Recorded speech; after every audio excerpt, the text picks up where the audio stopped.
Hola, buenas tardes. Hola, buenas tardes. Hola, muy buenas tardes. Hello.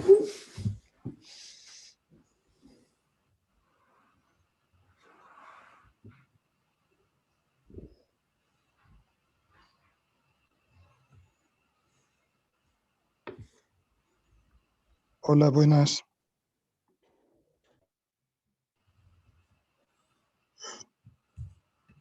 Hola, Arbe. Hola, Daniele.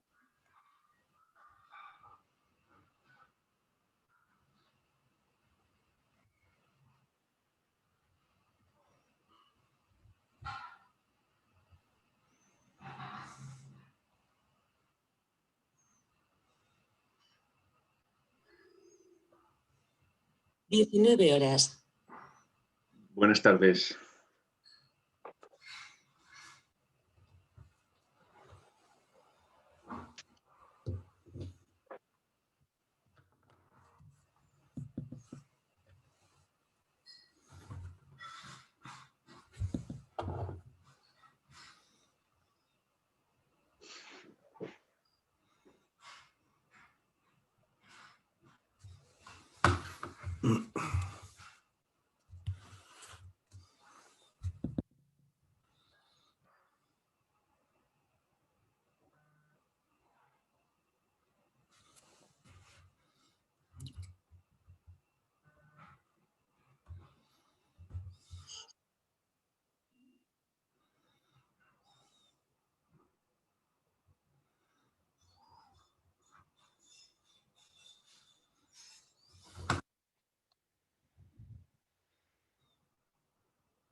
Hola, buenas tardes.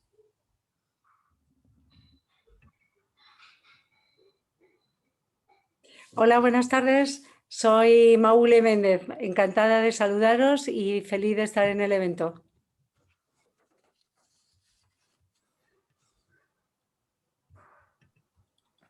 Hola Maule, buenas tardes.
Adelante, empezamos con el evento. Muchas gracias por vuestra asistencia.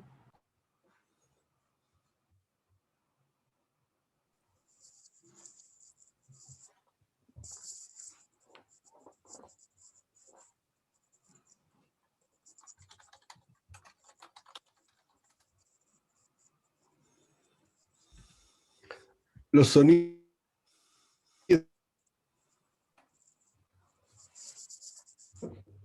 Empezamos. Decía, el mundo ha cambiado y el cliente ha cambiado. Estamos en un entorno actual que está marcado por la globalización y la digitalización. Un entorno de gran dinamismo, un entorno cambiante, un entorno volátil, complejo y muy incierto, como se ha visto este último año. Y este entorno que es tan incierto nos ha obligado en muchas ocasiones este último año a salir de nuestra zona de confort y a replantearnos situaciones, no solo a nivel de empresa, a nivel profesional, sino también a nivel vital. Esto también ha implicado una evolución en el mundo del trabajo y ha conllevado una flexibilización de modelos laborales. El teletrabajo, el hecho de tener jornadas como la actual, una jornada online como lo que estemos haciendo ahora, pues no deja de ser también algo diferente de lo que veníamos haciendo hasta ahora. Y sin duda, la COVID, como pandemia a nivel mundial, ha ocasionado un cambio de paradigma del cual saldremos diferentes. Un cambio de paradigma marcado básicamente por tres aspectos: la aceleración de la transformación digital en las empresas, la necesidad real, no solo una tendencia de innovar, y para poder hacer las cosas de modo diferente también, y la aparición de nuevos hábitos del cliente como consumidor. Por tanto, lo decíamos cuando presentábamos esta jornada, la pandemia ha cambiado la forma en la que los consumidores compran y sobre esta realidad abordamos la experiencia de cliente en esta jornada. El cliente en el centro, no solo a nivel de Customer Experience, sino también User Experience, Employee Experience. Es importante tener en cuenta también este enfoque. Por tanto, estamos en un contexto en una nueva sociedad, con un envejecimiento de la población cada vez mayor, pero también con las generaciones, yo soy de la X, pero con la generación Y y la generación Z, que están ahí, ¿no? Por tanto, el mercado es digital y las oportunidades son digitales, por tanto necesitamos utilizar esta tecnología y necesitamos tener en cuenta al cliente. Por tanto, sería este contexto, este entorno actual que estamos haciendo referencia, pero las empresas se tienen que adaptar. La adaptación de las empresas a esta nueva realidad es la transformación digital.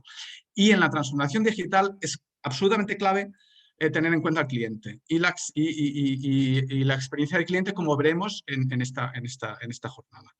Por tanto, contexto, entorno, empresas, pero también profesionales que pueden aportar a estas empresas en este cambio constante que tenemos. Por tanto, de negocio que sean más disruptivos, pero los profesionales tienen que tener estas habilidades para poder hacer este upskilling, reskilling, para aprovechar las competencias y aportar utilizando unas herramientas que también veremos hoy.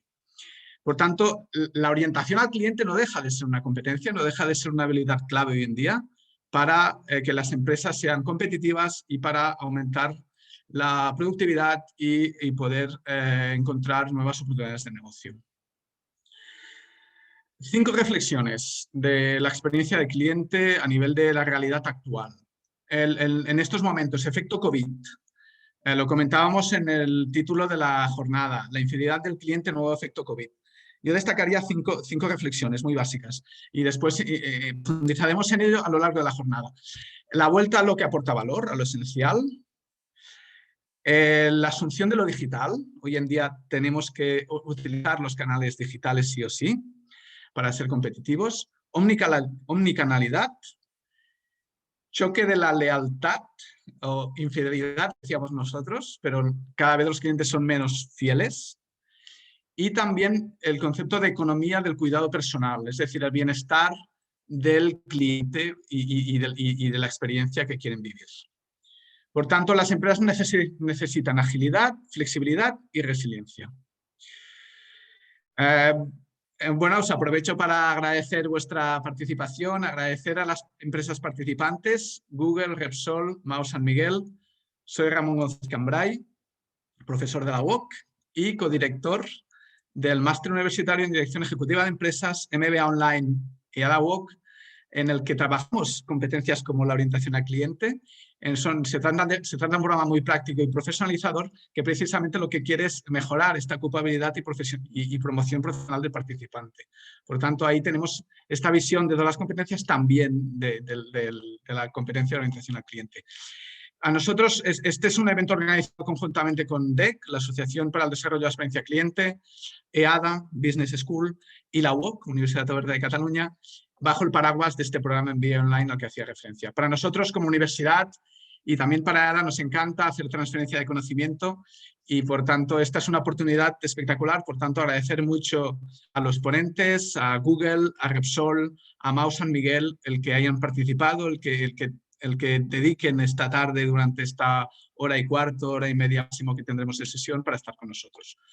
La inscripción ha sido absolutamente un éxito, más de 300 empresas participantes, lo cual nos encanta y esto pone de relieve el interés y la actualidad del tema a nivel de experiencia de cliente, ¿no?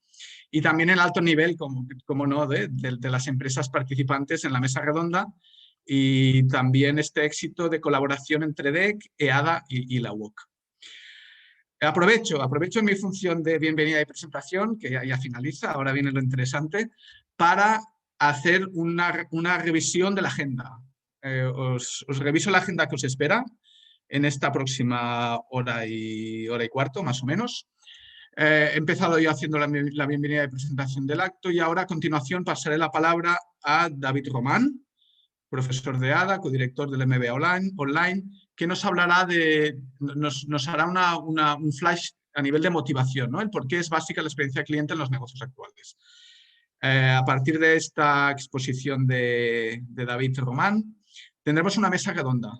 La mesa redonda estará moderada por Jorge Martínez Arroyo, presidente de la Asociación DEC, y con la participación de 3 ponentes, como os comentaba ahora hace un momento, con las empresas Google, Repsol y MAU San Miguel, y prefiero que más adelante Jorge os pueda presentar a los ponentes que tendremos en la mesa redonda. Esto nos llevará desde las 7:15 aproximadamente, bueno, un poco más, 7:20 hasta las 8 menos poco.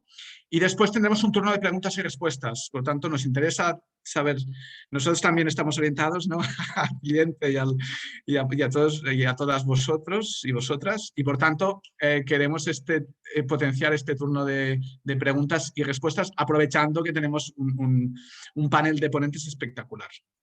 Y al final, pues haremos el cierre del evento y la despedida. Por tanto, muchas gracias por estar aquí. Espero que el evento responda a vuestras expectativas y sea de vuestro interés profesional. Y paso la palabra a David Román, como comentaba antes, profesor de ADA y codirector, conjuntamente conmigo, del MBA Online ADA UC. Adelante, David.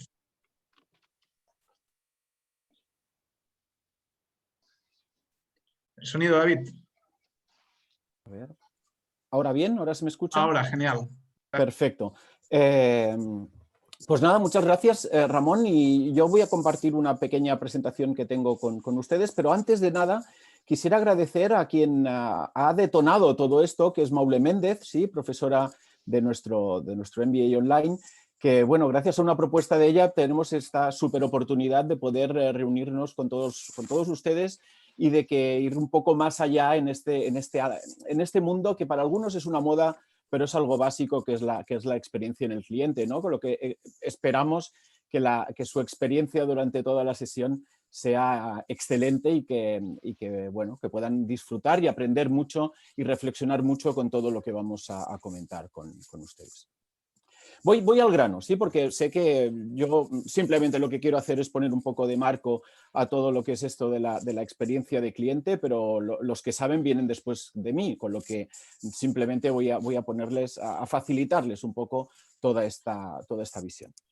En mis clases explico, yo soy profesor de marketing en EADA, y en mis clases explico un poco qué tienen que hacer los nuevos negocios, y los negocios en general, porque ya no existen nuevos ni viejos, ¿no? Sino que todos estamos dentro del mundo de los negocios, para tener éxito, ¿sí? Es una visión muy personal, pero quiero compartirla con ustedes. Para mí lo primero de todo que deben tener los negocios es hacer cada vez mejor lo que han hecho siempre. ¿Sí? Esto es la cadena de producción de Forte y bueno, lo que incrementó, ¿no?, al mundo del business Henry Ford es una cadena de montaje en la cual intentaba ser mucho más eficiente, es decir, ganar más dinero haciendo lo mismo que estaban ganando, porque había mucha más oferta que demanda y habían un montón de clientes que querían un Ford y que estaban esperando poderlo conseguir. Esto también obliga a mejorar todos los procesos, no solo que sea un tema de rentabilidad del proceso, sino también a que sea un tema de cada vez hacer mejor todo aquello y que el producto final cada vez salga mejor, porque esto es básico para las empresas, ¿no?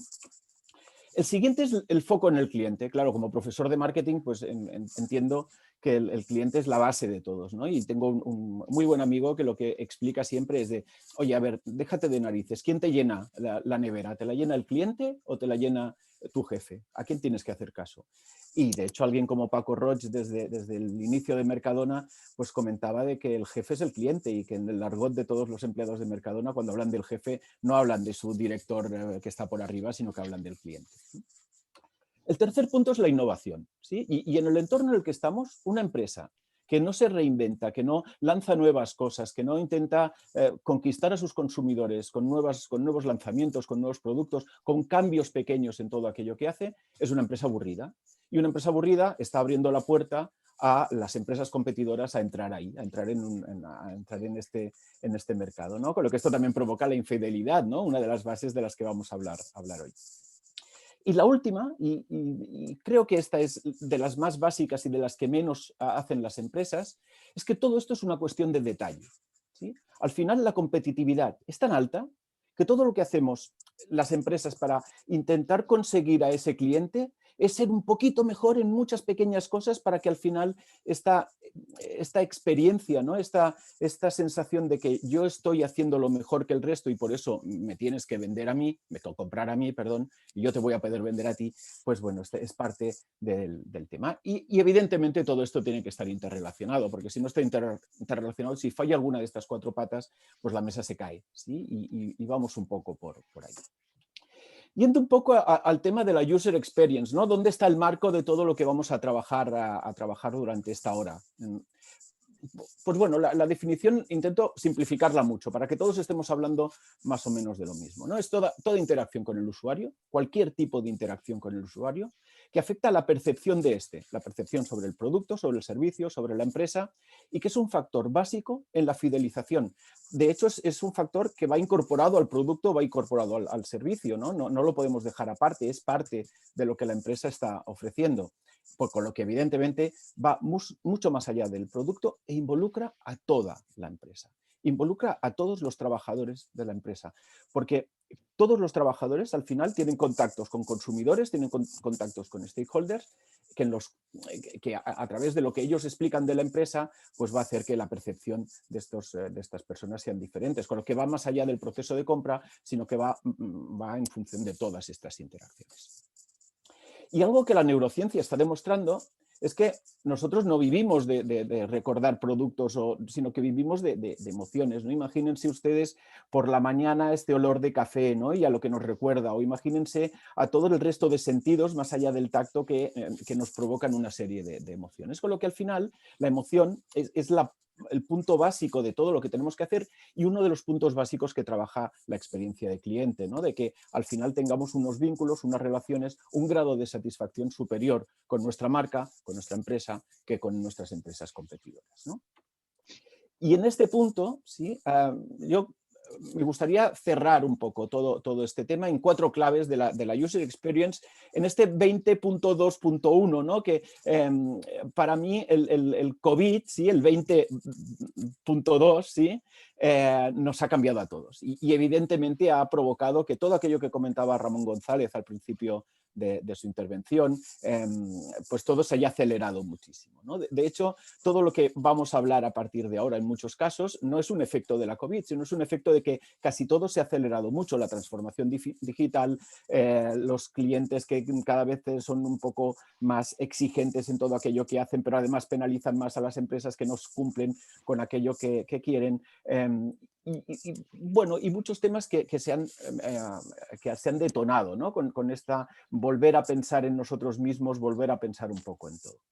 Entonces, para mí, estas 4 claves de la User Experience son estas, ¿no? Y vamos a trabajarlas, ¿sí? La primera de todo es que tenemos que pensar como piensan los clientes. No tenemos que pensar como las empresas nos ha gustado pensar siempre. La gente, nosotros no le vendemos a la gente nos compra, ¿sí? Y quieren ser vendidos de la forma que ellos quieren. Con lo que al final es muy importante que la empresa tenga esta coherencia estratégica y que todo aquello que hacemos y que tangibiliza el cliente, que es la entrega de valor con el marketing mix, pues esté muy alineado, ¿sí? Que no hayan diferencias entre una de las partes del marketing mix y otra, que no hayan diferencias entre todo el tema, ¿no? Tenemos que controlar expectativas, ¿sí? Y estas expectativas van más allá de las tangibilidades, sino también de las emociones, ¿sí? Y que como los clientes cada vez se quejan más, es fantástico, porque en función de lo que se quejen los clientes, podemos ofrecerle aquellos que ellos necesitan, ¿no? Aquel punto que aquellos necesitan. Y desde algunos puntos, ¿no? Como detalles pequeñitos, ¿no? Que son las 2 fotografías que incluyo en la slide. Una es Budweiser, que durante un tiempo empezó a poner sus etiquetas al revés. ¿Pero por qué? Porque lo que quería era el efecto selfie, ¿sí? Si yo hago un selfie con la etiqueta al revés, la marca sale bien y entonces queda todo mucho más bonito. Esto es cuestión del detalle, ¿no? Del pensar en cómo al final aquellas cosas pequeñitas y cómo puedo hacer un guiño al cliente para que este cliente esté más contento conmigo. Pero el que me encanta del todo es la foto que hay abajo, ¿sí? Sephora, en sus tiendas en Estados Unidos, tiene 2 cestos, ¿sí? Uno rojo y uno negro, ¿sí? El cesto rojo significa que quiere ayuda, ¿sí? Es decir, que cuando los dependientes de Sephora ven a alguien con un cesto rojo, dicen, esta persona me puedo acercar porque quiere consejo, quiere que le ayude. Ahora, si llevan el cesto negro, no quieren ayuda, ¿sí? En detalles, en puntos básicos como esto es donde al final la empresa se vuelca al cliente y la empresa es la que hace todo en función de este cliente, ¿no? Con lo que estos pequeños puntos de detalle hacen que el cliente se sienta mucho mejor, que se sienta que hay alguien que piensa en él y que no le intenta colocar productos, sino que le intenta satisfacer una necesidad. Después, y hablando del tema digital especialmente, ¿no? Y tenemos a alguien de Google en la mesa redonda que nos va a dar un montón de ejemplos sobre el tema, pero ahora podemos conseguir hiperpersonalizar. Es decir, antes el marketing tradicional trabajábamos con segmentos y ahora el marketing digital trabajamos con buyers personas, ¿no? Y trabajamos con personas completamente únicas y tal. Y gracias a toda esta información podemos saber qué le gusta a cada una de las personas en función de cómo se mueve a nivel digital, en función de las interacciones que hace, en función del uso que hace de las aplicaciones que tenemos en su oferta. Ahora, una cosa que tenemos que tener clara, ¿sí? Que el cliente lo que quiere es que le respeten. Cualquier empresa que se pasa un poco, que le ofrece mensajes push no deseados o que le está intentando vender algo que el cliente no ha dicho en ningún momento que quiere, es una empresa que el cliente la va a penalizar, ¿no? Y algunos ejemplos muy bonitos de esto, ¿no? De esta hiperpersonalización. Un ejemplo, por ejemplo, es ModCloth, una empresa que tienen unos personal shoppers, ¿sí? Prodigitales, y que lo que hacen es interactuar contigo en función de lo que te gusta. Por ejemplo, lo que te piden es que entres en la aplicación y hagas fotos de las prendas que más te gustan y que además te hagas fotos de cómo eres tú. Entonces, una persona ve cómo eres tú, ves lo que te gusta y lo que hacen es que cuando lanzan una colección dicen, oye, mira, de toda la colección, estas 6 prendas son las que mejor te van a quedar y las que mejor se adaptan a cómo eres tú. ¿Sí? Esto es hiperpersonalización, esto es un cliente satisfecho. Entonces, cuando le llega un mensaje de ModCloth a un cliente o a alguien que tiene un usuario de su aplicación, ¿va a ver el mensaje o no? Esta empresa pues va a conseguir que el cliente esté ahí detrás, ¿no? Con lo que esta hiperpersonalización es básica y cada vez se va a exigir más, ¿no? Y claro, ahora podemos recoger datos de todo. Hasta las empresas offline pueden empezar a recoger datos a través de estas aplicaciones móviles o a través de beacons en sus puntos de venta. Pueden empezar a tener muchísimos datos, ¿no? Y entonces, a partir de aquí, podemos ver todo esto que aquí llamamos el viaje del cliente, pero es el Customer Journey, ¿no? Es todos en los pasos que hace un cliente desde que empieza a pensar en que voy a comprar algo hasta que efectivamente lo compra y después en su sentimiento post-compra. Todos estos puntos de contacto, estos touch points, ¿no? Los podemos trabajar y ver de dónde han venido, cómo se han conectado, qué trazabilidad tiene todo ello, y esto nos permite, pues bueno, conocer mucho más cómo funciona el cliente en todos los tipos y ver cómo estos canales que tenemos, esta omnicanalidad que comentábamos al principio, pues se va fomentando una con otra. Y el cuarto punto, ¿sí? Es un punto que diría, es que está muy lejos de lo que puede ser la experiencia de cliente, pero especialmente en las nuevas generaciones, ¿sí? Los centennials, los millennials, valoran muchísimo que las empresas tengan un compromiso social. Y una empresa que no tenga un compromiso social es una empresa que un 60% de los consumidores llegan a penalizar. Oye, yo no quiero saber nada de esta empresa. Casos destacadísimos como por ejemplo Nestlé con todo el tema del aceite de colza en Indonesia, ¿no? Y este consumidor, ¿no? Que puedes decir, es que esto es una tendencia y tal y que cual. El consumidor ya no quiere que hago una acción y la comento 100 veces para que el cliente piense que hemos hecho 100 acciones. Los clientes quieren 100 acciones, están muy lejos del greenwashing o de estas empresas que juegan un poco a hacer muy pequeñitas cosas, pero las comunican mucho para decir que han hecho muchas cosas, ¿no? Con lo que al final este marketing consentido, ¿no? Este mindful marketing es básico también para todo aquello que hace la empresa, porque como hemos dicho, la experiencia de cliente es algo que va mucho más allá del producto, que va mucho más allá del servicio, sino que va relacionado con todos aquellos puntos de contacto. Y por supuesto, en esta línea pues tenemos una mesa redonda espectacular que yo creo que, pues, bueno, que van del todo alineados con todo lo que hemos comentado hasta ahora. Con lo que Jorge Martínez, muchas gracias por formar parte de este evento y bueno, y paso la palabra a vosotros para que de verdad la mesa redonda, que es lo que espera todo el mundo, pues pueda llegar. Dejo de compartir pantalla para daros paso. Muchas gracias. Buenas tardes. Bueno, como hablamos de experiencia de cliente y los clientes son todas las personas que son participantes o la audiencia aquí, vamos a intentar cumplir con el horario y vamos a acelerar un poquito esto, si os parece a todos, ¿vale? Muy rápidamente, ¿qué es lo que queremos hacer? Queremos entender cuáles son los comportamientos del cliente. Realmente nosotros ya en el mes de junio en DEC vimos que en junio ya se habían producido temas muy importantes, como que el 65% de la gente ya había cambiado de canal, de producto, de marca, ¿vale? Entonces, bueno, se ha producido esta mutación. Ahora lo que tenemos que ver es, una vez que ha pasado esa tercera ola, exactamente dónde está el cliente, dónde va a estar y sobre todo lo que es más importante, qué es lo que algunas de las empresas más relevantes de este país han hecho para adaptarse, para conocerse mejor ese cliente y poder prestarle una experiencia diferencial que permita su vinculación. Para contarnos de esas experiencias que han tenido, de esas mejores prácticas, tenemos por una parte a Ramiro Sánchez, que es el director de marketing de Google. Buenas tardes, Ramiro. Hola, buenas tardes, perdón, estaba enviado. No te preocupes. Julieta Maresca, gerente de generación distribuida y desarrollo de negocios comerciales de Repsol. Buenas tardes, Julieta. Hola, ¿qué tal? Buenas tardes. Y luego pues tenemos también a Jorge Matute, jefe de marketing de clientes de hostelería de Maús San Miguel. Buenas tardes, Jorge. Hola, buenas tardes. Encantado de estar con vosotros.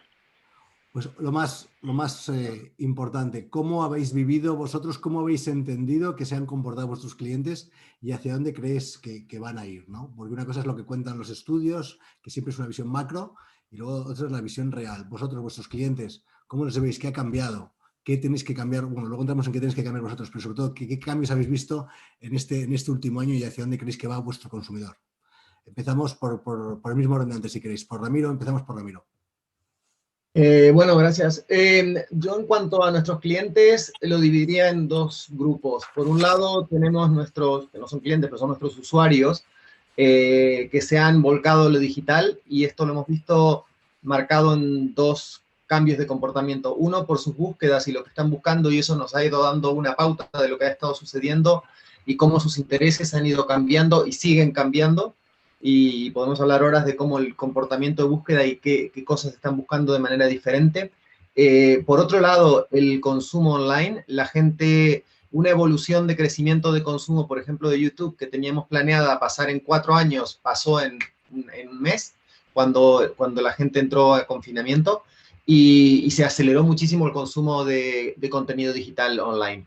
Por otro lado, tenemos nuestros clientes corporativos, y son todos nuestros clientes de los servicios de cloud, los cuales tuvieron que acelerar su digitalización a una velocidad tremenda, porque muchos de ellos no estaban, y eso es mayormente también en Europa, muchos de ellos no estaban listos para la descentralización que este nuevo entorno de pandemia exigió. No solo por descentralización de enviar a sus empleados a trabajar desde las casas, para lo cual exigía una infraestructura, unos servicios de cloud, unos sistemas de ciberseguridad que pudieran permitir que esto suceda, y las empresas, muchas de ellas no estaban listas, otras sí, y eso hizo una aceleración de este proceso, pero también de cómo interactuar estas empresas con sus clientes. El patrón de consumo cambió de lo físico a lo digital, como ya sabemos, y esto también exigió que muchas empresas se tuvieran que precipitar su digitalización. Lo que pasó con esto, o lo que va a pasar ahora con esto, yo creo que lo interesante es, todas estas empresas están digitalizadas y que este proceso va a continuar, están recogiendo gran cantidad de datos y de información, que ahora habrá que ver cómo se usa y cómo se utiliza todo esto para seguir viendo cómo sigue la evolución. Pero yo diría, por un lado, el consumo online cambió tremendamente, el volumen de consumo, no solo el tipo de consumo, pero el volumen, y eso lo hemos visto, por ejemplo, el crecimiento de YouTube, y por otro lado, nuestros clientes corporativos migrando a servicios de cloud, a servicios cloud, lo cual también ha hecho un cambio en sus hábitos de trabajo, etcétera, demandado por la pandemia. No sé Ramiro, si... muchas gracias, Ramiro. Jorge, el tema de la hostelería, ese sector que tanto queremos y que tan mal lo ha pasado, ¿cómo ha sufrido, cómo ha vivido y cómo está cambiando los hábitos y costumbres de ese sector? Pues la verdad que la hostelería, como sabéis bien todos, ha sufrido la pandemia con un impacto enorme, de la noche a la mañana, y ha pasado como por varios momentos, ¿no? La hostelería ha pasado por un momento en marzo del año pasado de shock, de parálisis, de incertidumbre. Luego, en el momento de confinamiento, con el mercado parado y con toda la hostelería parada, pues también ha habido un momento de superación de ese shock, pero sobre todo de desinformación, de tensión financiera, porque los clientes seguían incurriendo en gastos, pero no tenían ingresos. Y luego ya con la vuelta al desconfinamiento y a la nueva normalidad, pues búsqueda de otra vez volver a la actividad, de poder tener sus locales con la higiene y con las medidas de seguridad adecuadas, por lo tanto mucha adaptación a las nuevas regulaciones que salían cada semana, y luego búsqueda en último instante de nuevas formas de hacer negocio. Un ejemplo claro aquí ha sido el gran auge del delivery. El delivery y el takeaway venían con un crecimiento importante, quizá en los segmentos más de cadenas y de comida rápida, pero ha sido algo que, debido a las circunstancias, ha sido una herramienta que los hosteleros han entendido que tienen que trabajar muchísimo. Y conectado con lo que decía Ramiro, la digitalización. Desde ese código QR que ya está en todos lados por un tema de regulación, a la planificación. los consumidores tenían que acudir a la hostelería con una planificación mucho mayor de los momentos esporádicos que a lo mejor se bebía en nuestro sector, en nuestro país, y eso potencia muchísimo herramientas de movilidad, de reservas y todo el delivery que he comentado antes. La hostelería en bloque, luego hay la hostelería nocturna que sigue todavía con un gran impacto, y luego hay otros clientes que quizá venían ya siendo clientes muy profesionalizados, como la alta restauración, que incluso han encontrado oportunidades en esta situación, ¿no? Bueno, pero gran pues, impacto. Vemos luego las oportunidades que seguro que las hay. Julieta, cuéntanos por favor vosotros cómo habéis visto a vuestros clientes, qué tipo de cambios ha habido en su comportamiento y en su demanda. Realmente nosotros en Repsol tuvimos que correr mucho a nivel digital porque teníamos que mantener nuestro nivel de servicio. Sabemos que el COVID ha acelerado muchas realizaciones tecnológicas y empujó también a la organización a plantear nuevas formas de relacionarnos con los clientes. Entonces, el esfuerzo a nivel tecnología fue muy, muy elevado. Algunos parámetros, por ejemplo, las ventas telefónicas en servicios como son la luz y el gas de Repsol se incrementaron porque el cliente estaba en casa. Entonces, podíamos hacerle una propuesta y los ratios de contactabilidad crecieron muchos. Realmente, este efecto sabemos que es temporal. Y por otro lado, ha bajado muchísimo la movilidad, claramente. Esto se notó mucho en todo lo que son los tipos de energía de la movilidad y han caído las ventas, pero sin embargo creció mucho la utilización de Wilet. Wilet es una aplicación de movilidad que tenemos en Repsol, es una plataforma de pago que se utiliza en las tiendas de Repsol y también en otros comercios, y por ende el usuario empezó a utilizar Wilet porque era una forma también de dar seguridad, porque era un pago sin contacto que poníamos a disposición, y realmente se ha incrementado muchísimo hasta superar los 2 millones de usuarios en Wilet. Por otro lado, tema eléctrico. La demanda eléctrica disminuyó claramente, hubo una fuerte caída de la demanda eléctrica. Sin embargo, cuando se trata de generación de electricidad, el primer encierro provocó un cambio positivo porque la energía de bajas emisiones estaba en crecimiento. Un informe de Accenture del año pasado, a fines del año pasado, anunciaba que el 60% de los consumidores han vuelto a ser más conscientes del cambio climático a raíz del COVID también, y esto lo hemos visto también representado en algunos de nuestros productos de autoconsumo, Solar, Solify, Solmatch, que son autoconsumo, que el cliente empezó a estar más interesado, más partícipe de estas nuevas formas. Entonces, nuestros consumidores, nuestros clientes y la misma empresa, acompañando este cambio, fue creciendo. Es que hemos aprendido juntos a desenvolvernos nuevamente con el cliente. De hecho, por ejemplo, aunque veamos temas tan restrictivos como es la propia congelación de la demanda o la preocupación que tienen los clientes por revisar cuáles son, digamos, sus facturas o sus gastos y el cambio de esos gastos en distintas categorías, yo sé, por ejemplo, en el caso de Repsol ha aprovechado esto para hacer una campaña bastante, digamos, agresiva, en el buen sentido de la palabra, una agresiva comercialmente sobre todo el tema de luz y gas. Haciendo una campaña de, entre comillas, de robo de clientes a otros competidores y ofreciendo unas mejores condiciones con unas características más relevantes para el cliente, aprovechando que el cliente era más consciente de estos gastos que en otras ocasiones, en otros momentos de la vida, en otros ciclos de la economía, pues la gente no es tan consciente de este gasto. Jorge, como ya estamos entrando un poco en qué es lo que han hecho las compañías, nos contabas tú un poco qué es lo que había ocurrido en el mundo de la hostelería. Dinos, por favor, tanto medidas de corto como de largo plazo que hayáis ido tomando en Mahou San Miguel. Para mí es importante diferenciar las dos, para que también la gente pueda decir, oye, pues ya hay cosas que puedo hacer en mi empresa, pero diferenciar qué es aquello que es de puesta en marcha muy rápida de otro que son, digamos, ir poniendo las piezas para cuando ya de alguna forma salgamos de la COVID. Pues aquí lo que hicimos en ese momento, al cerrarle el mercado, tener en cuenta que en términos de volumen para Mahou San Miguel, alimentación y hostelería es muy parejo, pero la rentabilidad está en hostelería, y la situación nos derivó en tener que actuar muy rápido. Hicimos escuchas a 8.000 clientes en hostelería, y ahí lo que nos dimos cuenta es que en el momento de confinamiento ellos tenían un problema importante de liquidez, de gastos y no ingresos.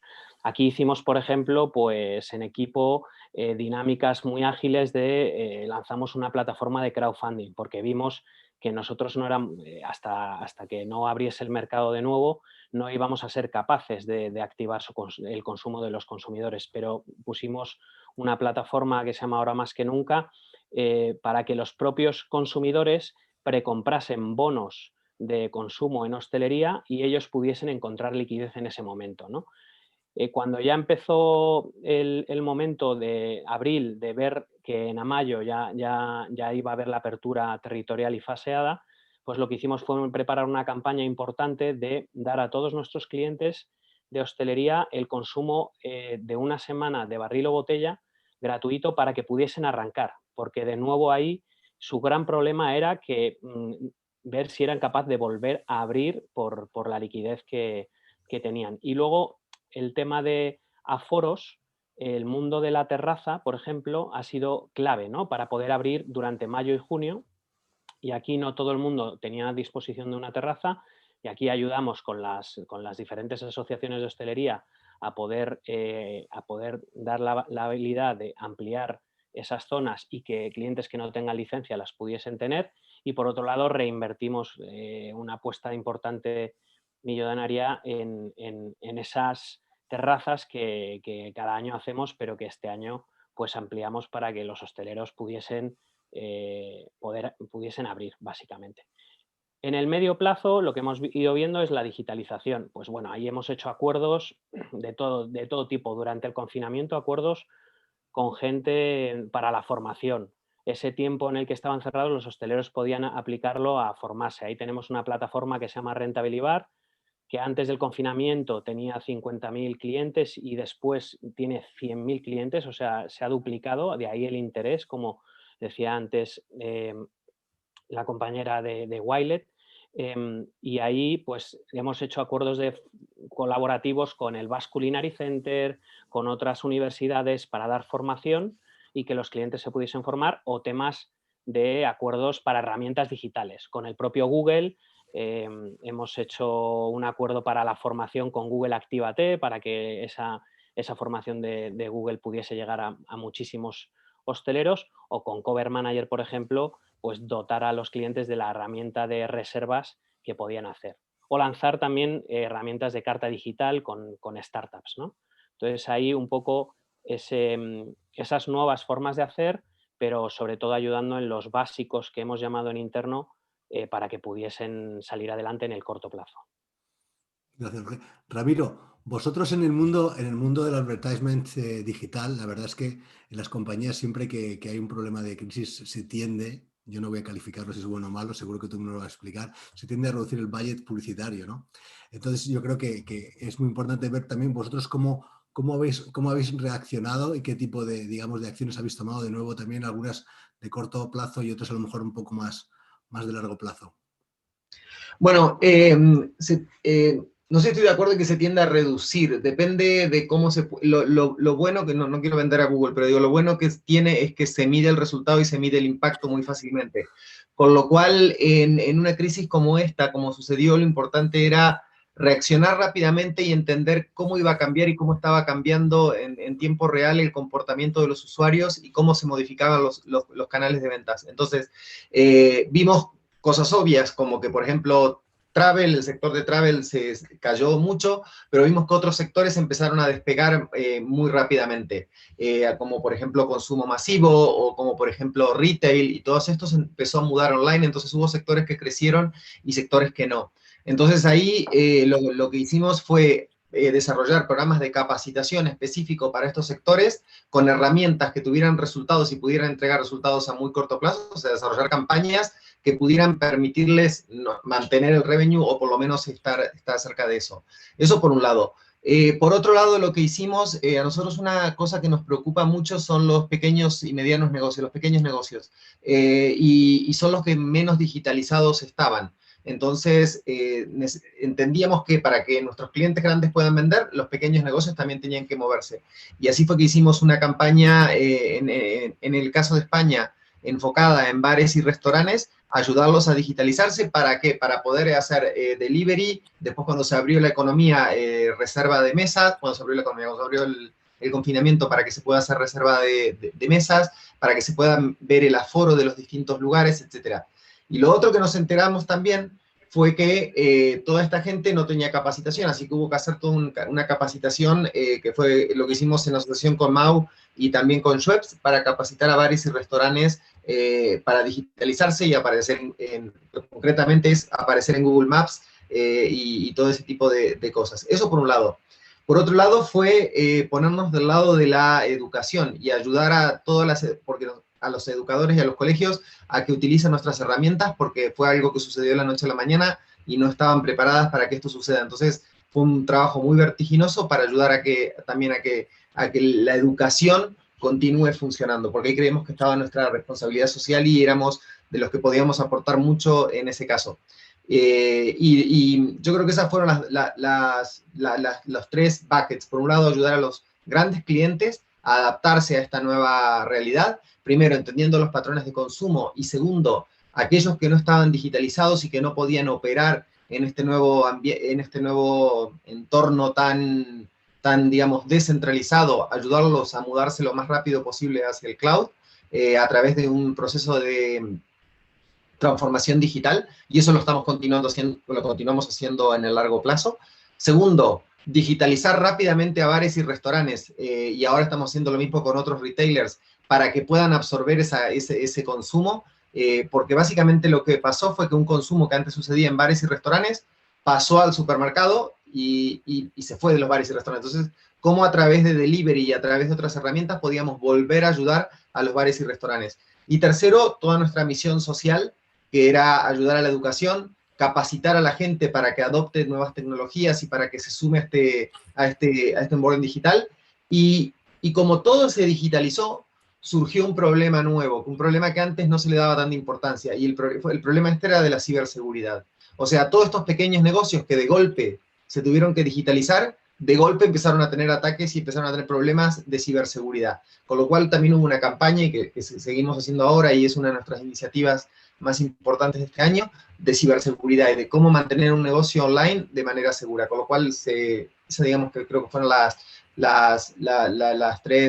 los tres canales. A corto plazo, ayudar en el revenue, y a largo plazo, ayudar a sanar los problemas que van a surgir, como seguridad o como problemas de adopción de servicios de cloud para poder continuar operando en este nuevo mercado. La verdad es que, bueno, yo te lo he puesto un poquito en bandeja. Yo quería que justamente nos contaras la importancia del tema de los datos. Es decir, cuando estamos viendo cómo están evolucionando los distintos clientes o perfiles de clientes, hoy en día, para poder tomar decisiones necesitamos saber y conocer exactamente cómo está el cliente y cómo está funcionando absolutamente todo. Y va efectivamente desde las grandes empresas hasta, como estáis contando, hasta pequeños negocios de hostelería. Julieta, hablando ya de temas un poco tecnológicos y demás, ¿cómo os habéis apalancado en la innovación para realmente tener mejoras más que marginales, digamos, mejoras diferenciales, ¿no? ¿Cuáles han sido vuestras principales iniciativas de innovación en este periodo?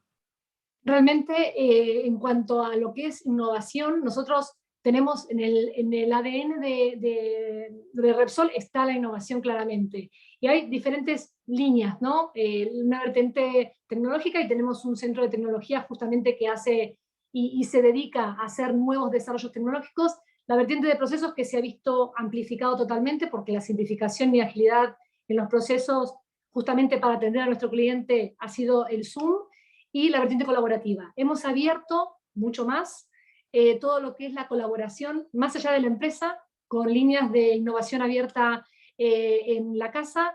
Con muchas de las empresas, tanto con MAU como con Google, trabajamos conjuntamente, pero ejemplos de innovación muy recientes, muy cercanos al mundo del marketing y ventas. Por ejemplo, tenemos en Repsol Fotofactura, que es una herramienta de electricidad y gas, que es una herramienta que cualquier cliente que habitualmente no sabe cómo entender su factura de luz o de gas, envía una foto y desde Repsol nosotros le mandamos rápidamente una comparativa para poder ayudarlo a entender cuál es la relación con la energía. O hemos sacado justamente hace muy poquito, en este periodo de pandemia, una nueva aplicación que se llama Vivit, que es un gestor energético. Hasta ahora la factura eléctrica era una sorpresa. Alguien realmente no se podía controlar este gasto ni lo que te va a venir en la factura. Y de esta manera con Vivit lo que podemos saber es cuánto vas gastando, pero no en kilovatios, sino en euros, porque queremos acercarnos a nuestro cliente con una forma de lenguaje igual al del usuario. Y, por ejemplo, otro de los productos muy innovadores que salieron también en Repsol en plena pandemia, porque realmente fue justo cuando nos confinaron, habíamos sacado el producto, que es Repsol SunMatch, que es la posibilidad de generar comunidades energéticas alrededor de una instalación fotovoltaica donde el cliente que se une a esa comunidad solar es empoderado por Repsol también y puede elegir si participa o no de esa comunidad solar y hacer también el consumo más eficiente y más sostenible. Entonces, la innovación en nuestro ADN está presente, no es por el COVID, sino que el COVID también aceleró muchos proyectos que estaban en cartera y se vieron incrementados justamente muy digitales por el empuje también de la necesidad del cliente y de su necesidad de ser satisfecho, ¿no? Gracias, Julieta. Jorge, no sé si a lo mejor me salgo un poquito del tema, pero para mí es muy importante entender cómo en las corporaciones se produce esta innovación, ¿no? Un caso concreto, si me puedes contar sobre todo cómo esa innovación abierta de lo que hablaba Julieta, ¿no? Cómo sois capaces vosotros de absorber o integrar tecnología de terceros, qué tipo de colaboraciones hacéis y qué tipo también, digamos, de inversiones en su caso, en startups o las pruebas de concepto, ¿cómo lo hacéis? Un poco, si nos puedes contar cómo lo hacéis. Claro.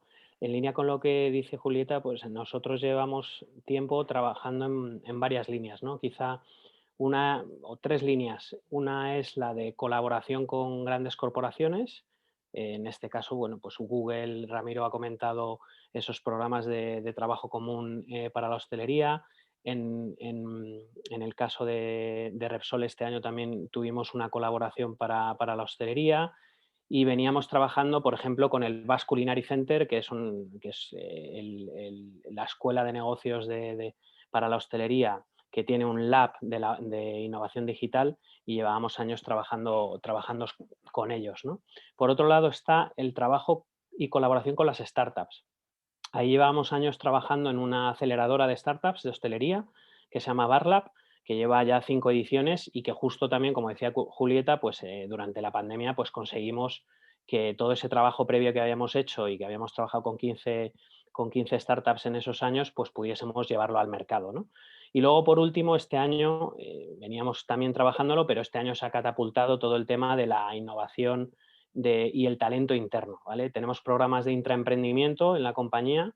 Este año se han lanzado 5 proyectos de calado, también con impacto en hostelería, muchos de ellos.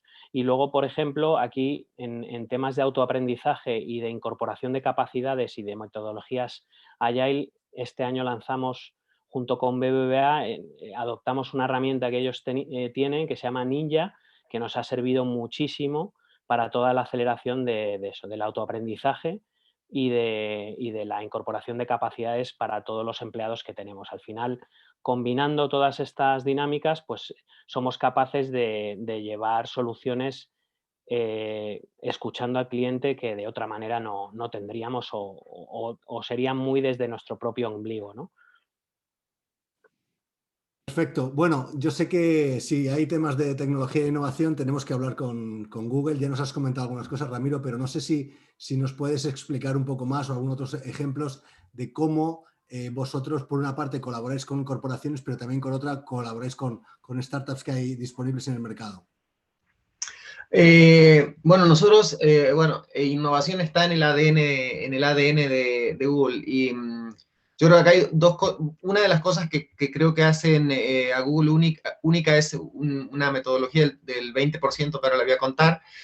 Por el otro lado, para colaboración con startups, tenemos a Campus, que es donde que hay uno en Madrid, hay 5 o 6 alrededor del mundo, uno de ellos está en Madrid, y es básicamente un lugar donde cualquier startup puede ir y trabajar, y tiene un espacio de trabajo gratuito. Bueno, en este momento esto no funciona, pero sí tiene acceso a todas las herramientas de Google y tiene acceso a mentorship y acceso a un montón de herramientas y support para empezar a desarrollar el negocio.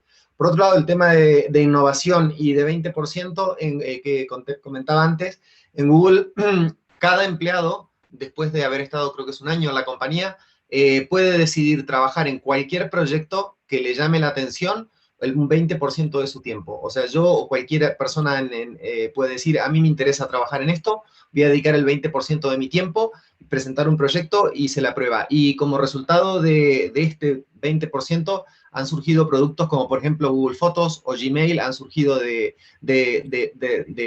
proyectos así. Y mismo Actívate, que es nuestro programa de Digital Skills, que ha entrenado en España alrededor de 600.000 personas desde que existe.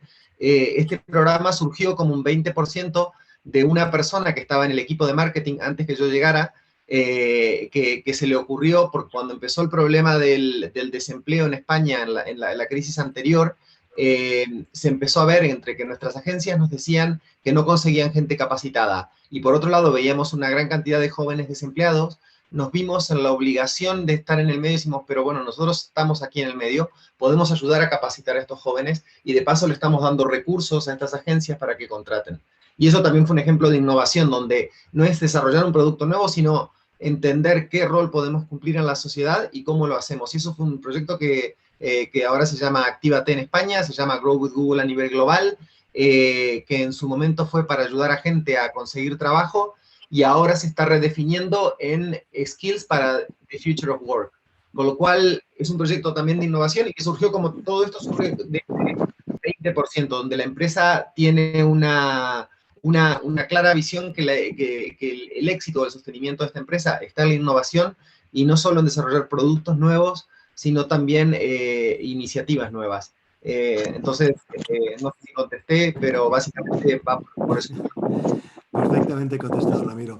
Este mensaje va para toda la audiencia. Si queréis ir poniendo algunas preguntas que pueden ser de carácter general o específica para alguno de los ponentes que está aquí o de los que han participado antes, tanto Ramón, David, Julieta, Jorge, Ramiro.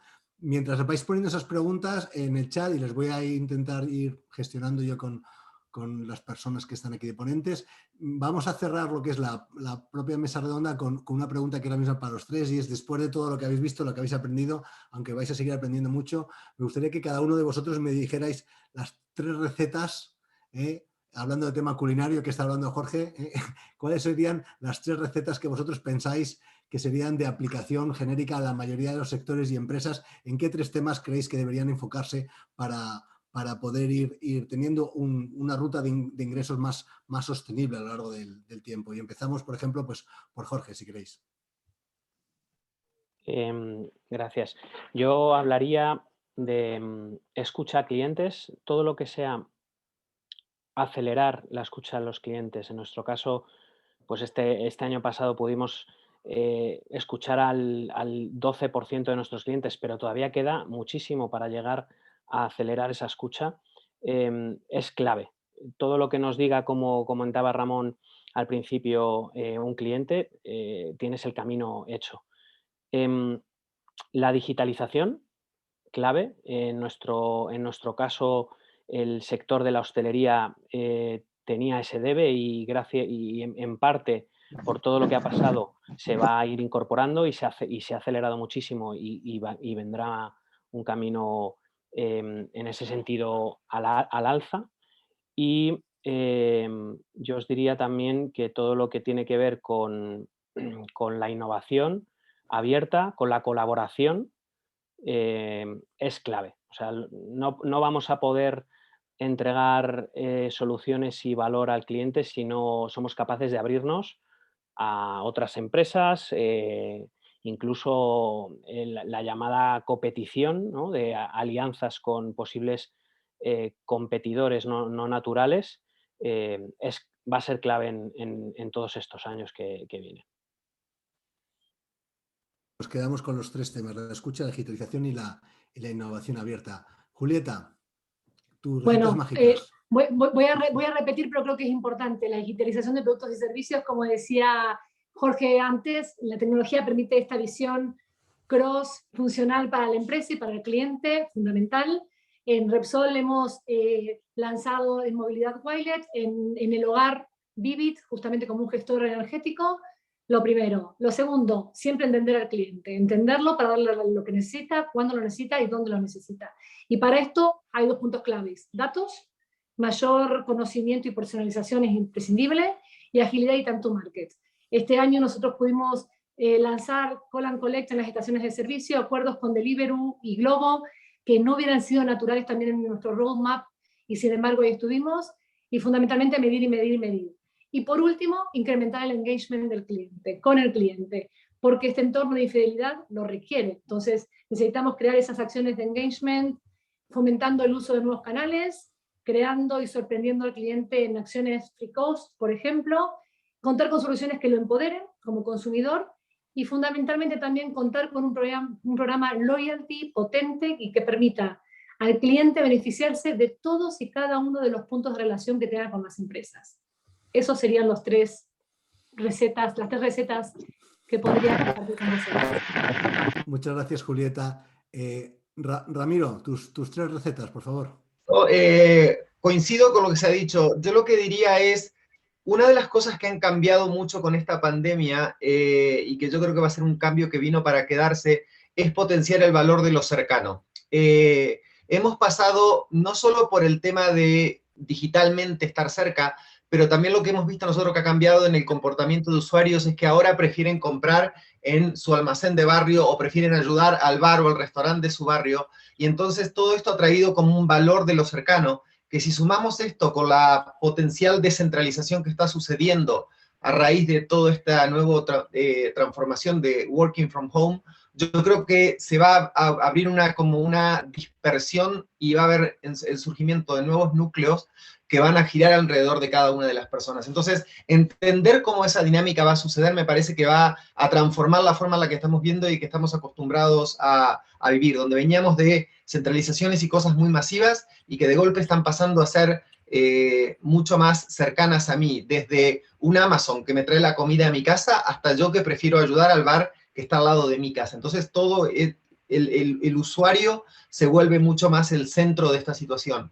En cuanto a la empresa, me parece, como han dicho antes que yo, digitalizar, subirse al cloud con multiservidores, no con uno solo, porque eso es uno de los miedos que hay. Y lo otro es empezar a entender cómo utilizar los datos. Yo creo que Artificial Intelligence y Machine Learning van a ser cada vez más relevantes para entender el usuario. ¿Y cuál es el bloque, lo que está impidiendo que esto suceda a la velocidad que debería suceder? Yo creo que son los digital skills. Lo que está pasando es que ni las empresas no saben, pero mucho más grave que esto es que no hay suficiente cantidad de gente capacitada para efectuar estas transformaciones. Entonces, invertir en capacitar a los propios empleados de la empresa y invertir en capacitar en todas estas nuevas tecnologías para que puedan desarrollar este Artificial Intelligence, para que puedan implementar estos nuevos servicios de cloud, para que puedan entender cómo se van a comportar los usuarios de manera diferente. Yo creo que eso es lo fundamental. Gracias, Ramiro. La verdad es que cuando se le cuenta a la gente que lo más importante de la transformación digital no es la tecnología, sino las personas, a veces se quedan un poquito cuajados, ¿no? Pero la realidad es esta. Si no hay personas detrás que entiendan de qué va, nos da lo mismo el tema de la inteligencia artificial, el IoT, el blockchain, lo que quieras, si no hay personas que entiendan esta tecnología y sepan realmente cómo explotarlas y demás. Bueno, hay por aquí algunas preguntas. Si queréis, intentamos más o menos agruparlas. Por una parte decían, bueno, que claro, que el tema de cómo se posiciona alguien en Internet, que cuesta mucho dinero y que cómo podrían hacerlo las pequeñas empresas. Entonces yo creo que si hay alguien que nos puede hablar de SEO y SEM así en 30 segunditos de cómo pueden hacerlo, es Ramiro. Así que Ramiro, ¿cómo una pyme puede realmente posicionarse mejor en Internet? Bueno, nosotros tenemos, y son totalmente gratuitos, hay unos cursos, estos Actívate que he mencionado mucho, que si van a la página, buscan Actívate en Google aparece, son cursos gratuitos, agnósticos, o sea, no son solo de herramientas de Google, sino que son de todas las herramientas existentes en el mercado, Facebook o cualquiera de nuestros competidores, y explican exactamente, hay uno de marketing digital, que son 40 horas, de un curso completamente gratuito que explica cómo utilizar todas estas herramientas, y es uno de nuestros cursos más exitosos. De hecho, lo hace mucha gente que está buscando trabajo y también lo hace mucha gente de pequeños negocios. Eso es lo primero. Segundo, utilizar Google Maps. Una de las cosas que nos dimos cuenta cuando empezó esta pandemia es que un porcentaje muy, muy bajo, por ejemplo, en el caso de bares y restaurantes, tenían las horas correctas, el horario de atención correcto, o tenían el número de teléfono correcto, o datos correctos en Google Maps, que es lo que la gente utiliza para ir a buscar para buscar dónde comprar, hacer sus compras hoy. Y esto también de vuelta es gratuito, no hay que gastar nada de dinero, pero era simplemente a crear conciencia de que había que actualizar esos datos. Yo creo que con esas dos cosas, entre capacitación, me repito, buscar Actívate, y ahí hay cursos gratuitos que son totalmente agnósticos de marca, o sea que dan herramientas para Google, Facebook, etcétera. Y por otro lado, utilizar Google Maps, etcétera, y otras herramientas gratuitas que hay para establecer una identidad digital. Está claro, Ramiro. Aquí hay un par de días sobre el tema de la voz del cliente. Esta me vas a permitir que, aunque he hablado yo, Jorge, le voy a responder yo. A ver, dice, no se hacía antes, pero antes no escuchábamos al cliente. Bueno, es que la vida evoluciona y es que eso se hacía en el siglo pasado, que es que hace poco era el siglo pasado. Entonces hay muchos mecanismos de medir el NPS, de medir las emociones de las personas, de crear determinadas foros que tengas y distintas formas, tanto cuantitativas como cualitativas, de tener ese contacto y ese conocimiento del cliente sin atosigarle y sin que cada vez que le llamemos por teléfono le tengamos que pedir el feedback. Hay maneras muchísimo más creativas, menos invasivas, pero esto nos llevaría a algún que otro workshop adicional. Yo solamente digo que, no sé, si queréis, en DEC a veces hacemos cosas de estas sobre el tema de la voz del cliente, pero hay un montón de metodologías y de contenido al respecto, ¿no? No sé si, Jorge, quieres añadir algo. No, totalmente de acuerdo. La escucha siempre ha estado ahí. El equipo comercial, que es el equipo que está de frente a los clientes, escucha todos los días. La clave es, en la era del dato, cómo escuchamos de manera global, cómo interpretamos esos datos y cómo, aparte del día a día y el contacto que un cliente pueda tener con su gestor comercial, en este caso en hostelería, un cliente se sienta escuchado y luego, una vez que escuchas, que cambies las cosas. Escuchar y no hacer nada es contraproducente también, ¿no? Entonces, se trata de ir potenciando eso. A día de hoy existen herramientas también, como decía Ramiro, que están al acceso de todos, para cualquier pequeña empresa también, para escuchar, y es un tema de foco y de saber escuchar y de implementar esas herramientas que casi son gratuitas para poder iniciarse. Muchas gracias. Julieta, tenemos una pregunta específica para ti, que además es súper fácil, o sea, ¿cómo conseguir mayor engagement con el cliente? Así, a ver si eres capaz en 30 segundos explicárselo. En realidad nos hemos dado cuenta que, y esto no es ninguna ciencia, que menos es más, ¿no? Hoy por hoy el cliente lo quiere sencillo y lo quiere rápido, principalmente. La digitalización, fundamental. ¿Qué hemos aprendido en este tiempo? A conducir a nuestros clientes hacia transacciones remotas o digitales. Hubo muchos de nuestros clientes, y lo sigue habiendo por supuesto, que nunca en su vida habían hecho una transacción digital. Entonces, de a poco se están convirtiendo también en heavy users digitales, porque la empresa, y no solamente Repsol, las empresas lo llevan hacia lo digital. Y algo importante, el engagement también lo podemos lograr porque hemos aprendido a combinar este mundo on y off de forma equilibrada, buscando la satisfacción del cliente. Lo de la voz del cliente que tanto decían los Jorge recién, ¿no? Fundamental. Nosotros tenemos que oír al cliente, saber qué necesita para estar con él y poder acompañarlo en sus necesidades principalmente. Entonces, esta valoración, por ejemplo, de los touch free o de pagos con móviles, que ya estaba, se ha potenciado, y creo que eso también mejora el engagement de nuestros clientes. Yo me atrevería aquí a recomendar un libro que se llama La experiencia de cliente rentable. Lo podéis comprar en Amazon, ¿vale? Es un manual que explica cuál es la onda del cliente y las distintas fases que tiene, y bueno, para llegar al final a tener un engagement con el cliente que además sea rentable, que es lo importante, ¿no? Aquí hay una pregunta de Luis Florio, que dice, ¿dónde nace la infidelidad del cliente? Pues yo también me voy a atrever a responder, y me vais a entender todos aquellos que tengáis hijos o hijas adolescentes. ¿De dónde nace ese conflicto con tu hijo, no? Pues porque llega un momento que las hormonas cambian, su entorno cambia, sus necesidades cambian, y tú sigues pensando que hay que tratarle igual que antes. Y entonces tu hijo se revela, y no es que no te quiera, simplemente tiene otras necesidades y percibe la vida de una forma distinta a como la percibía cuando tenía 12 años, cuando tiene 14 o tiene 15. Esto es exactamente lo mismo que pasa al cliente. El cliente no es una infidelidad desde el punto de vista negativo, simplemente es que el cliente necesita otras cosas. Ahora mismo tiene un problema emocional muy grande, está sufriendo durante 1 año y medio, ha tenido que reducir sus gastos, ha tenido que adaptarse a nuevas formas de compra, a nuevas formas de vida, y lo único que necesita es tranquilidad, que le hagamos las cosas fáciles, que le contemos las cosas de una manera muy sencilla, darle mucha oferta para que pueda elegir y tenga el producto que quiera de una manera rápida.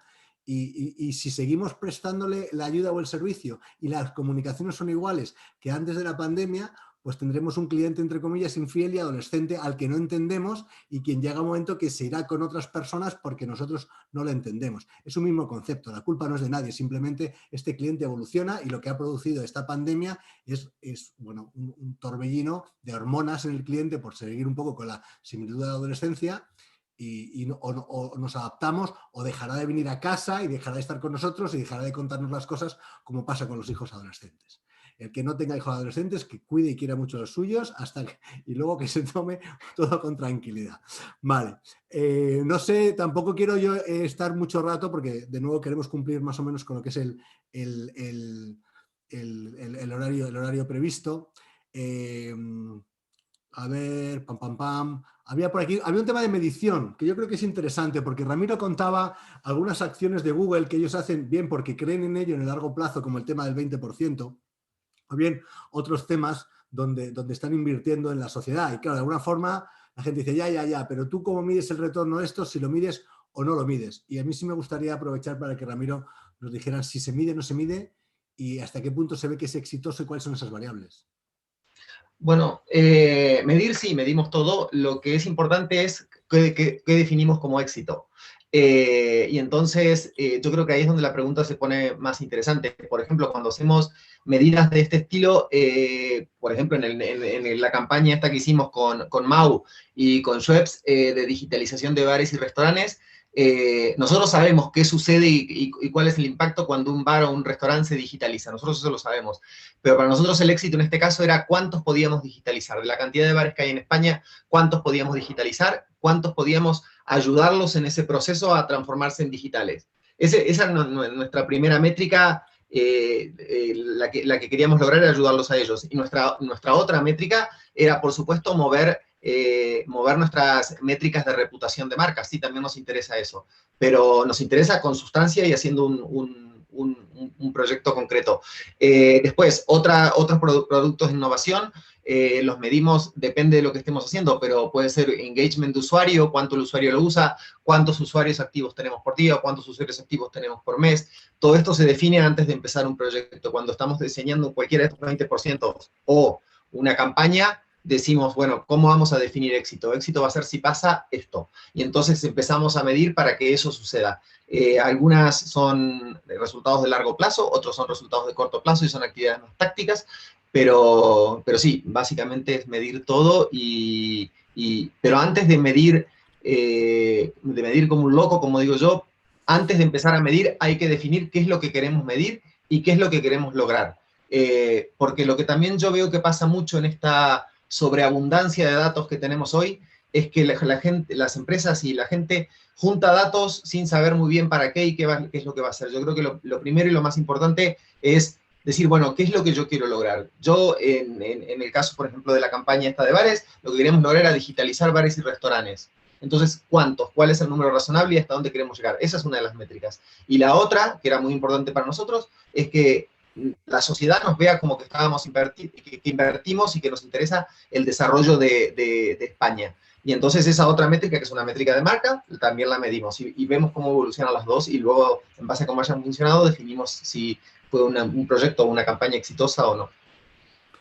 Muchas gracias. Lo he comentado al principio, nuestros clientes, en este caso la audiencia, las 117 personas que todavía quedan aquí, teníamos previsto terminar a las 8:15 según un papel que tengo yo aquí a mi izquierda, así que creo que es nuestra obligación respetar el tiempo de nuestros clientes. Seguro que si nos quieren volver a oír, en la siguiente ocasión volverán a apuntarse. Así que yo dar gracias a todas las personas que han asistido hoy, a mis compañeros de mesa virtual y por supuesto también a Ramón y a David, ¿no? O sea que les dejo la palabra también a ellos para que cierren. David. Sí, muchas gracias a todos. Jorge, yo he visto que había una pregunta relacionada con la formación online que la hemos pasado de alto, ¿no? Eso te lo hemos dejado a ti, David. Ya, por eso. Sabía que cojo el guante y la acepto. Primero de todo, antes que nada, muchísimas gracias a todos. Ha sido muy interesante. Ramiro, Julieta, Jorge, ¿sí? Y nosotros os podemos hablar, bueno, Ramón o yo podíamos contestar esta pregunta, ¿no? Pero os podríamos hablar de que evidentemente, ¿sí? Igual que los smartphones están aquí para quedarse, igual que la digitalización de los clientes está aquí para quedarse, la formación online está aquí para quedarse. Y lo que pasa es que no todo el mundo quiere formación online. ¿Sí? Hay algunas personas que prefieren hacer un curso completamente online porque les permite una flexibilidad diferente, les permite una historia diferente. Y hay otras personas que van a seguir siendo completamente reacias al curso online. Y yo te puedo decir, hombre, lo mejor que es, pues lo mejor es un curso como el nuestro, ¿no? Que tiene una parte online y una parte presencial y que lo que permite es jugar un poco con los niveles, ¿no? A este nivel yo creo que todas las escuelas de negocio, todas las universidades, ahora compatibilizamos los dos mundos, igual que las empresas están compatibilizando los dos mundos, ¿no? Y vamos a estar ahí. Y lo que sí que nos damos cuenta es que los participantes que están haciendo únicamente un módulo online o están trabajando mucho online, necesitan tocarse, necesitan tener experiencias conjuntas porque la experiencia es diferente y la metodología es diferente y todo tiene pros y contras, ¿no? Y ahí estamos. Yo no sé si Ramón quiere comentar algo más. Bueno, gracias David. De hecho, yo también había visto la pregunta y si no respondías tú también estaba ahí al acecho, ¿no? Bueno, sí, de hecho, compartir todo lo que comenta David, ¿no? Programas online con nuestro, pues son programas muy espectaculares que ayudan, ¿no? Realmente en estos momentos. Siempre ha habido ya esta sensación, la Google llevamos 25 años con formación online, ¿no? Pero ahora, como todo, como estas sesiones online, como el teletrabajo, hay cosas que se han acelerado en este sentido, ¿no? Y la percepción a nivel de demanda también ha crecido y también a nivel de ofertas, también cada vez con más players, ¿no? Yo simplemente también para cerrar agradecer muchísimo a Ramiro, a Julieta, a Jorge y a los dos Jorges, ¿no? Me ha parecido, yo empezaba hablando de dinamismo y me ha parecido un formato muy dinámico, el hecho de hacer una mesa redonda, de poder, Jorge espectacular como moderador y poder lanzar estas preguntas y que podáis compartir y os agradezco mucho la transparencia, ¿no? y el ser tan directos como habéis sido, ¿no? Por tanto, yo espero que nos haya servido a todos. Para adquirir estas herramientas que comentaba yo al principio, ¿no? Herramientas porque son necesarias para el profesional de hoy en día, para poder aportar a las empresas para que éstas se puedan adaptar al contexto actual. Y finalmente, comentaba también Jorge, ¿no? El tema de las personas. Las personas son las claves, por tanto también lo comentaba Ramiro. El tema de capacitación digital es muy, bueno, es absolutamente imprescindible hoy en día y todo el tema de que las personas son elemento clave para el éxito de cualquier proceso de gestión del cambio como el que estamos llevando a cabo actualmente en todas y que las empresas tienen que llevar a cabo. Y bueno, sin más, pues agradecer otra vez, ¿no? a todos vosotros y a todas vosotras también el hecho de haber estado aquí, ¿no? Esta hora y cuarto con nosotros. Y espero que también haya sido de vuestro interés como clientes y que haya respondido a vuestras expectativas y necesidades, nunca mejor dicho. Muchas gracias.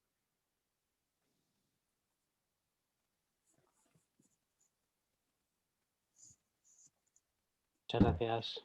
Gracias. Chao, muchas gracias. Gracias. Muchas gracias. Muchas gracias. Gracias.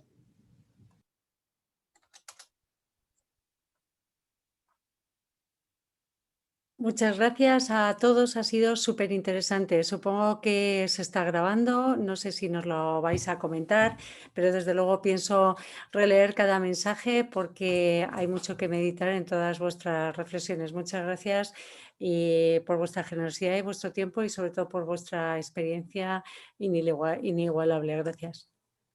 Gracias, Paule.